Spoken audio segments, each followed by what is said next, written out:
Had a little bit of trouble when I was in school. Not a little bit, a lot. He starts and he says, I was in grade 1 for 2 years, grade 2 for 2 years, grade 3 2 years in grade 3 and 2 years in grade 4. and grade 5. And 1 hour in grade 5. And he hooked all of us.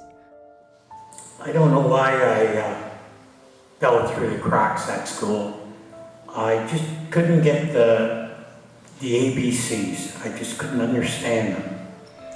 By the time he was done speaking, we were all just enraptured by him. It was an amazing story. He had gone through all these adventures and he couldn't read and write, and he pleaded with my students to ask for help. I don't blame anybody. I blame myself more than anybody. But there was this aha moment. I don't know if you ever had one of those where you just know your whole life is about to change.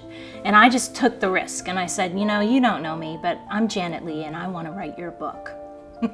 Because I was like, if there's anything that I can do with my life, it'll be to get his story out to more students so they will open up to their teachers and ask for help. I always found it difficult to ask for help because, especially when you're young, kids pick on you. It's not right, but it's the way it is. I was 11 years old at the time, and it was my first time ever meeting Arnie or hearing his story. It was incredible to learn that it wasn't just me out there going through these issues with literacy. It gave me a goal of being able to be proficient at reading, and Arnie paved the way no matter the age. Always ask for help. Arnie's main message was always ask for help. He believed that the reason he didn't do well in school, the reason he never got ahead in life, was because he didn't have the courage to ask for help. So we would give students these cards. They would put their names on the back of the card, and then if they needed help, they didn't have to actually ask. All they would have to do would be put this card on the teacher's desk, and then the teacher would come to them and ask, what can I do to help you? Being able to take this Arnie card and put your name on it and slide it into your work could literally save children's lives, because they might not be able to speak up because they're afraid, but being able to put a card like this out and have somebody come to you to look and see what help you need could literally be saving lives on a daily basis. And I hope that I can carry Arnie's story on and keep his legacy going. This Arnie card is about to go down in history.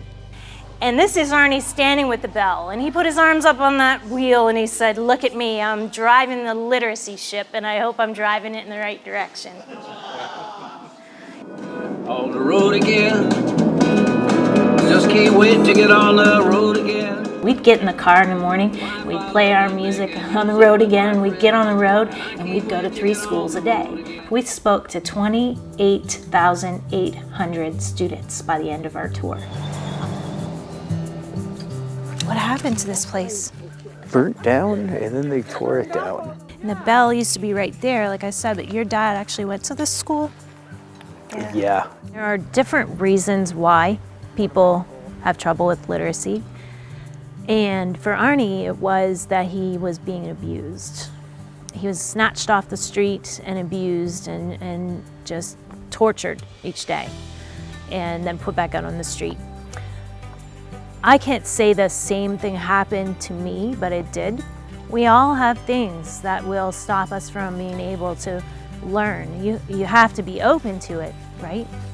And if you're afraid and even your body is this way, or you're thinking about what's gonna happen later, if you're hungry, doesn't matter who you are. If you're in survival mode, you can't learn. Oh, so glad to see you. And it's so good to see you. Oh my gosh, it's been too long. This is we turned it into an award. It's called the Stewart Family Literacy Award. It's for the students who try the hardest. Not the ones with A's or the perfect student, but the students who try the hardest with their families. So when we go to Barrie, we're going to do this little celebration of life for Arnie. They're going to give it at the Spirit Catcher. Do the things that you think you cannot do. And his last words to me were, tell the kids to never be afraid. to always ask for help.